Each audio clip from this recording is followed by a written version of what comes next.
মাদকাসক্তি যেহেতু একটা রোগ এবং এটার বিজ্ঞানসম্মত চিকিৎসার আওতাতেই আসলে নিয়ে আসা প্রথমেই উচিত। আহসানিয়া মিশনের আন্ডারে তো অলরেডি অনেক দিন ধরেই 2014 সাল থেকে কিন্তু 2014 থেকে এই পর্যন্ত কিন্তু 1000-এর বেশি মাত্র, কিন্তু জাতিসংঘের যে সমীক্ষা সেটা অনুযায়ী কিন্তু বাংলাদেশে এখন 13 লাখের বেশি মহিলা, অনেক বড় একটা পপুলেশন। কিন্তু সেখানে এবং বাংলাদেশের মাদকদ্রব্য নিয়ন্ত্রণ অধিদপ্তর থেকে বলছেন 3 লাখ বেশি।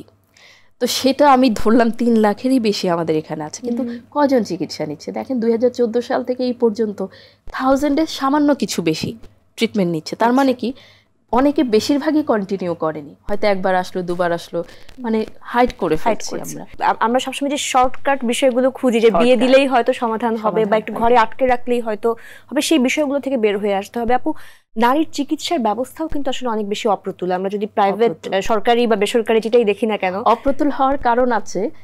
কারণটা আমি যদি বলি, কারণ নারীদেরকে তো ঢেকে রাখা হয়, গোপন করা হয়। তো দেখা যায় অনেক দিন ধরেই কিন্তু 2014 সাল থেকে আহসানিয়া মিশনের আন্ডারে যেই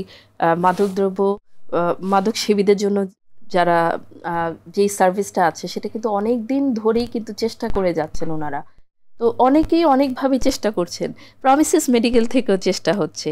তো সব চেষ্টার পরেও দেখা যায় মানুষ যখন মানুষের অনীহা আসতে চাচ্ছে না, মেয়েদেরকে যতটা সিক্রেটলি জিনিসটা ধরে রাখা বা চেষ্টা করা তাড়াতাড়ি বিয়ে দিয়ে দিচ্ছি, এতে কি হচ্ছে যে সন্তানের অনেক ধরনের ক্ষতি, প্রজনন স্বাস্থ্যের ক্ষেত্রে ক্ষতি, তারপর দেখা যায় ইউট্রিয়াস, সিস্ট অ্যান্ড বিভিন্ন ধরনের প্রবলেম। বাচ্চাটা জন্ম নেওয়ার আগেও কিন্তু তার প্রবলেমগুলো হচ্ছে, কারণ বডি তো সেটা ইনটেক করছে, একদমই তাই। কিডনি, লিভার, এগুলো সব কিছুতেই কিন্তু ইফেক্ট করছে। এবং ভ্রূণের বিকাশ, বাচ্চার বিকাশ সমস্যা হচ্ছে, যেটা অটিজম হচ্ছে, বা সন্তান দেখা যাচ্ছে জন্মধারণ করার আগেই সে হয়তো মিসক্যারেজ হয়ে যাচ্ছে। অনেক কষ্ট একটা, এই জিনিসগুলো আসলে বাড়াচ্ছে আরো প্রবলেম। একদমই তাই। আপু, আমরা অনুষ্ঠানের একেবারেই শেষ পর্যায়ে চলে এসেছি। সর্বশেষ আসলে আমরা সামাজিক সচেতনতা বাড়ানোর ক্ষেত্রে আরো কি পদক্ষেপ গ্রহণ করা যেতে পারে, স্পেশালি নারীদের জন্য, যেহেতু আসলে আমরা জানি যে নারীদের স্বাস্থ্য ঝুঁকিটা আসলে ছেলেদের থেকেও অনেক বেশি, যেটা অনেক বেশি। সেই জন্য আমাদের সামাজিক দৃষ্টিভঙ্গিটা এভাবে চেঞ্জ করতে হবে। আমাদেরকে আসলে আমাদের সন্তানদের, সবাই সন্তানকে আমার সন্তান মনে করতে হবে প্রথম। কারণ আমি যখন মনে করব অমুকের সন্তান, তখন কিন্তু আমি আসলে তার প্রতি সহমর্মিতা বোধ রাখবো না। আমি তখন কি করব, আমার জাজমেন্ট আসবে। তো এই ধরনের ক্ষেত্রে, এই ধরনের কেসে আসলে জাজমেন্টটা মানুষকে অনেক ক্ষতিকর দিকে নিয়ে যায়। যেহেতু সে অলরেডি ডিপ্রেসড, যেহেতু সে মানসিকভাবে অধঃপতনে আছে, তাকে আমরা মানসিকভাবে উৎসাহ দেয়া। আর সবচেয়ে বড় কাজ আমি যেটা মনে করি, মাদকাসক্তির একটা কুফল আমার ঠিক মনে আছে, আমাদের ব্র্যাকেই আমি পড়া অবস্থায় তখনই টার্কের একটা সেমিস্টার ছিল, আমি আমার ছোট করেই বলছি। তো তখন একজনের একটা স্টোরি নিয়ে আসে, সে কীভাবে মাদকাসক্তি থেকে সে বের হয়ে আসে। স্টিল আমি ওই মানুষটাকে, চেহারাটাও মনে রেখেছি, মানুষটাকেও মনে রেখেছি। আমি এত বছর পার করে ফেলেছি, অলমোস্ট 20 ইয়ার্স কিন্তু আমার শেষ জীবনে, তারপরও আমি কিন্তু তাকে মনে রেখেছি। তার মানে এপিসোডগুলোকে আসলে আমাদেরকে আরো মোটিভেটিং ওয়েতে তুলে ধরতে হবে।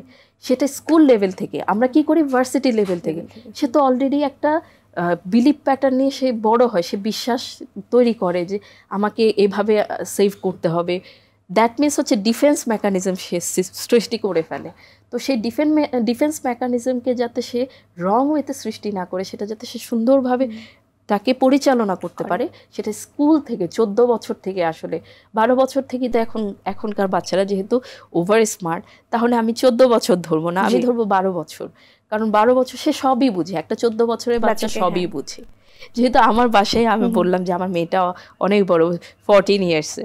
তো আমি মনে করি 12 ইয়ার্স থেকে স্কুলে যদি এই জিনিসগুলোকে, এপিসোডগুলোকে খুব সুন্দর করে, যারা এই কাজগুলো, মানে যারা একটা কষ্টকর অতীত থেকে বের হয়ে এসছেন, তাদের গল্পগুলো যদি আসলে আরো এভাবে করে, আসলে অনুপ্রেরণাই কিন্তু পারে মানুষকে এই জায়গাটা বদলে দিতে। আপু, আমরা ছোট করে শুধু একটু জানতে চাই যে যারা নারী মাদকসেবী আছেন, এখন হয়তো বা মাদকাসক্ত হয়ে পড়েছেন, তাদের আসলে কি করা উচিত চিকিৎসার জন্য বা এই পথ থেকে আসলে বের হয়ে আসার জন্য?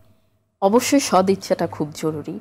আমাকে বুঝতে হবে কোথায় আমাকে থামতে হবে, এবং আমি আসলে আমার নিজের ক্ষতি করছি। আমি ভাবছি যে আমি আমার বাবা মায়ের সাথে, কিংবা আমি আমার হাজবেন্ডের সাথে, কিংবা আমি আমার বয়ফ্রেন্ডের সাথে, কিংবা আমি কাউকে হয়তো দেখিয়ে দেওয়ার জন্য যে না আমার সাথে তুমি এরকম করতে পারো না, হয়তো আমি রিভেঞ্জ থেকে নিতে পারছি বা কষ্ট থেকে করছি, কিন্তু এটার থেকে বড় কষ্ট, নিজের ক্ষতি থেকে বড় কষ্ট তার কিছু নেই, ঘুরে দাঁড়ানো তো যায়। একদমই। এবং আমি শুধুমাত্র নিজেকে আমার পরবর্তী প্রজন্মকে আসলে হুমকির দিকে নিয়ে যাচ্ছি, সুতরাং এই বিষয়ে আমাদের হয়তো এই হিতাহিত জ্ঞানটা যেহেতু তার থাকে না, সেই জন্য আসলে আবার আমাকে বলতে হয়, কারণ আমি যতই এখন তার জন্য পরামর্শ দিই তার কাছে তো ওটাই ভাল লাগবে। এখন আমাদের যে আলোচনাগুলো এটা টিনেজদের কিন্তু ভালো লাগবে না, তাই আমাদের করতে হবে কি যে এই স্কুল কলেজটা খুব ইম্পর্টেন্ট, এবং আমাদের যে কাউন্সিল লেভেলে আমরা যারা আছি এটা আমাদেরকেও তুলে ধরতে হবে, সেটা স্কুল লেভেল থেকে গ্রাউন্ড ওয়ার্ক করতে হবে। একদমই তাই। অনেক ধন্যবাদ আপু আপনার মূল্যবান সময়ের জন্য। এবং আসলে লোকে কি বলবে এই বিষয়গুলোকে একদমই বাদ দিয়ে আমার সন্তানকে একটা সমস্যা থেকে আসলে বের করে নিয়ে আসতে আমাকে ইনিশিয়েটিভ নিতে হবে, সেটা পরিবারের সচেতনতা অনেক বেশি গুরুত্বপূর্ণ। অনেক ধন্যবাদ আপু আপনার মূল্যবান সময়ের জন্য, খুব ভালো থাকবেন।